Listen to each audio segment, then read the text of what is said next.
कहानियाँ सुनी अनसुनी में मैं हर्षा एक बार फिर आप सभी का स्वागत करती हूँ। आज की हमारी इस कहानी का शीर्षक है रहस्य कर्मों का। एक राजा बड़ा धर्मात्मा, न्यायकारी और परमेश्वर का भक्त था। उसने ठाकुर जी का मंदिर बनवाया और एक ब्राह्मण को उसका पुजारी नियुक्त किया। वह ब्राह्मण बड़ा सदाचारी, धर्मात्मा और संतोषी था। वो राजा से कभी कोई याचना नहीं करता था। राजा भी उसके स्वभाव पर बहुत प्रसन्न था।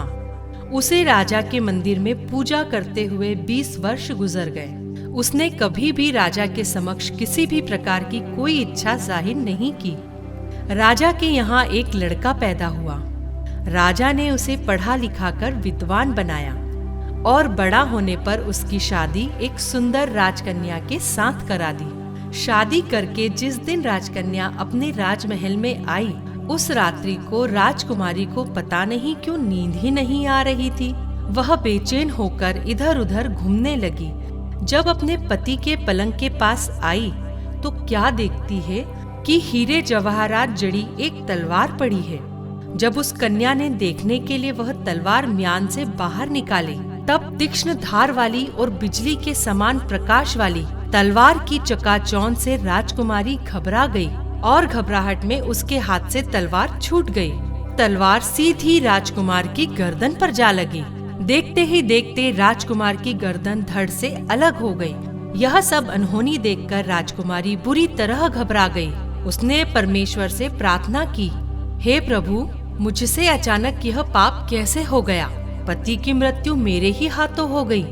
आप तो जानते ही हैं, परंतु सभा में मैं सत्य ना कहूंगी, क्योंकि इससे मेरे माता पिता और सास ससुर को कलंक लगेगा तथा इस बात पर कोई विश्वास भी न करेगा। प्रातः काल में जब पुजारी कुएं पर स्नान करने आया तो राजकन्या ने उसको देखकर विलाप करना शुरू किया और इस प्रकार कहने लगी, मेरे पति को कोई मार गया। लोग इकट्ठे हो गए और राजा साहब आकर पूछने लगे, किसने मारा है? वह कहने लगी, मैं जानती तो नहीं कि कौन था, परंतु उसे ठाकुर जी के मंदिर में जाते देखा था। राजा समेत सब लोग ठाकुर जी के मंदिर में आए तो ब्राह्मण को पूजा करते हुए देखा। उन्होंने उसको पकड़ लिया और पूछा, तूने राजकुमार को क्यों मारा? ब्राह्मण ने कहा, मैंने राजकुमार को नहीं मारा। मैंने तो उनका राजमहल भी नहीं देखा है। ईश्वर साक्षी है, मैं पूरी तरह निर्दोष हूँ। हे राजन, बिना देखे किसी पर अपराध का दोष लगाना ठीक नहीं। परंतु ब्राह्मण की तो कोई बात ही नहीं सुन रहा था। कोई कुछ कहता तो कोई कुछ। राजा के दिल में बार बार यह विचार आ रहा था कि यह ब्राह्मण निर्दोष है, परंतु बहुतों की कहने की वजह से राजा विवश हो गया। राजा ने ब्राह्मण से कहा, मैं तुम्हें प्राण दंड तो नहीं देता, परंतु जिस हाथ से तुमने मेरे पुत्र को तलवार से मारा है, तुम्हारा वही हाथ काटने का मैं आदेश देता हूँ। ऐसा कहकर राजा ने उसका हाथ कटवा दिया। इस पर ब्राह्मण बड़ा दुखी हुआ और राजा को अधर्मी जानकर देश को छोड़कर विदेश में चला गया। वहाँ वह खोज करने लगा कि कोई विद्वान ज्योतिषी मिले तो बिना किसी अपराध हाथ कटने का कारण पूछूं। किसी ने उसे बताया कि काशी में एक विद्वान ज्योतिषी रहते हैं। तब वह ढूंढता ढूंढता उन विद्वान ज्योतिषी के घर पहुंचा। ज्योतिषी कहीं बाहर गए हुए थे। उसने उनकी धर्मपत्नी से पूछा, माताजी, आपके पति ज्योतिषी जी महाराज कहाँ गए हैं? तब उनकी पत्नी ने छल्लाते हुए ज्योतिषी के लिए अपने मुख से अयोग्य दुर्वचन कहे, जिनको सुनकर वह ब्राह्मण हैरान हो गया और मन ही मन कहने लगा कि मैं तो अपना हाथ कटने का कारण पूछने आया था, परंतु अब इनका ही हाल पहले पूछूंगा। इतने में ज्योतिषी आ गए। घर में प्रवेश करते ही ब्राह्मणी ने अनेक दुर्वचन कहकर उनका तिरस्कार किया, परंतु ज्योतिषी जी चुप रहे और अपनी स्त्री को कुछ भी नहीं कहा। तदुपरांत वे अपनी गद्दी पर आ बैठे। ब्राह्मण को देखकर ज्योतिषी ने उनसे कहा, कहिए ब्राह्मण देवता, कैसे आना हुआ?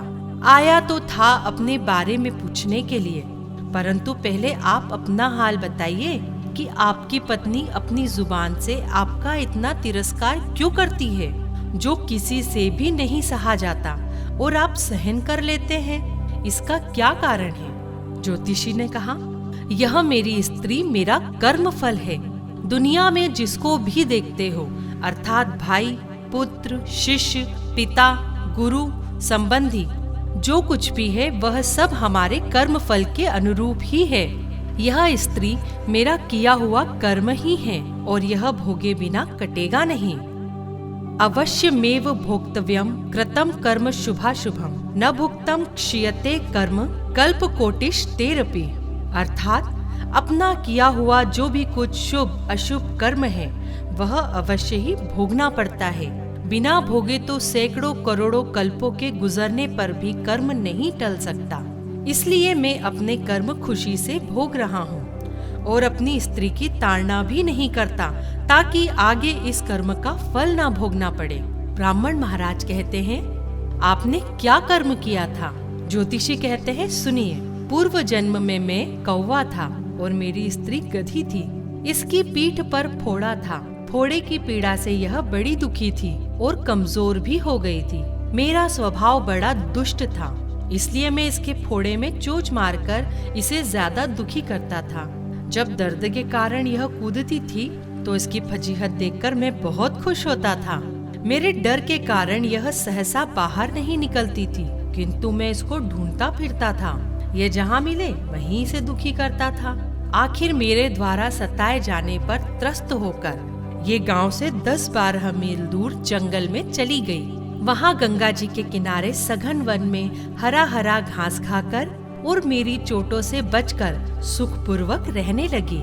लेकिन मैं इसके बिना नहीं रह सकता था। इसको ढूंढते ढूंढते मैं उसी वन में जा पहुंचा और वहाँ इसे देखते ही मैंने इसकी पीठ पर जोर से चोंच मारी तो मेरी चोंच इसकी हड्डी में चुभ गई। इस पर इसने अनेक प्रयास किए, फिर भी चोंच न छूटी। मैंने भी चोंच निकालने का बड़ा प्रयत्न किया, मगर ना निकली। पानी के भय से ही यह दुष्ट मुझे छोड़ेगा, ऐसा सोचकर वह गंगा जी में प्रवेश कर गई, परंतु वहाँ भी मैं अपनी चोंच निकाल न पाया। आखिर में वो बड़े प्रवाह में प्रवेश कर गई। गंगा का प्रवाह तेज होने के कारण हम दोनों बह गए और बीच में ही मर गए। तब गंगा जी के प्रभाव से यह तो ब्राह्मणी बनी और मैं बड़ा भारी ज्योतिषी बना। अब वही मेरी स्त्री हुई जो मेरे मरण पर्यंत अपने मुख से गाली निकालकर मुझे दुख देगी और मैं भी अपने पूर्व कर्मों का फल समझकर सहन करता रहूंगा। इसका दोष नहीं मानूंगा, क्योंकि यह किए हुए कर्मों का ही फल है। इसलिए मैं शांत रहता हूँ। अब आप अपना प्रश्न पूछिए। तब ब्राह्मण ने अपनी पूरी आपबीती सुनाई और पूछा, अधर्मी पापी राजा ने मुझ निरपराध का हाथ क्यों कटवाया? तब ज्योतिषी ने कहा, राजा ने आपका हाथ नहीं कटवाया, आपके कर्म ने ही आपका हाथ कटवाया है। ब्राह्मण ने कहा, किस प्रकार? तब ज्योतिषी ने कहा, पूर्व जन्म में आप एक तपस्वी थे और राजकन्या गाय थी तथा राजकुमार कसाई था। वह कसाई जब गाय को मारने लगा तब गाय बेचारी जान बचाकर आपके सामने से जंगल में भाग गई। पीछे से कसाई आया और आपसे पूछा कि इधर कोई गाय तो नहीं गई है। तब आपने अपने हाथ से इशारा करके उस कसाई को बता दिया कि गाय इस तरफ गई है। तो उस कसाई ने जाकर गाय को मार डाला। गंगा के किनारे वह उसकी चमड़ी निकाल रहा था। इतने में ही जंगल से शेर आया और गाय एवं कसाई दोनों को खाकर उनकी अस्थियां गंगा के किनारे ही छोड़कर चला गया और कुछ समय पश्चात उनकी अस्थियां गंगा में प्रवाहित हो गईं।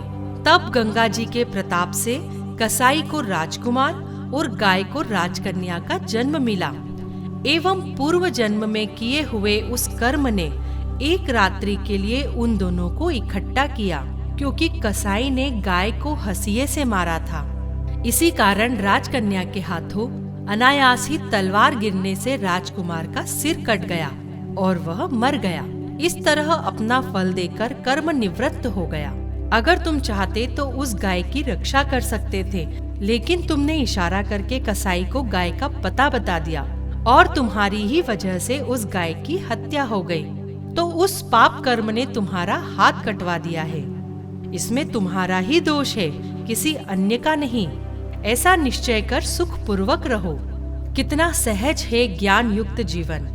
यदि हम इस कर्म सिद्धांत को मान ले और जान ले तो पूर्वकृत घोर से घोर कर्म का फल भोगते हुए भी हम दुखी नहीं होंगे, बल्कि अपने चित्त की समता बनाए रखने में सफल होंगे। भगवान श्री कृष्ण इस समत्व के अभ्यास को ही समत्व योग संबोधित करते हैं, जिसमें दृढ़ स्थिति प्राप्त होने पर मनुष्य कर्म बंधन से मुक्त हो जाता है। आशा करती हूँ आपको हमारी आज की यह कहानी प्रेरणादायक लगी होगी। इसी तरह की और भी प्रेरणादायक कहानियाँ सुनने के लिए हमारी चैनल को सब्सक्राइब करना ना भूलें। तो मिलते हैं अगली कहानी में। तब तक के लिए मैं हर्षा आपसे विदा लेती हूँ।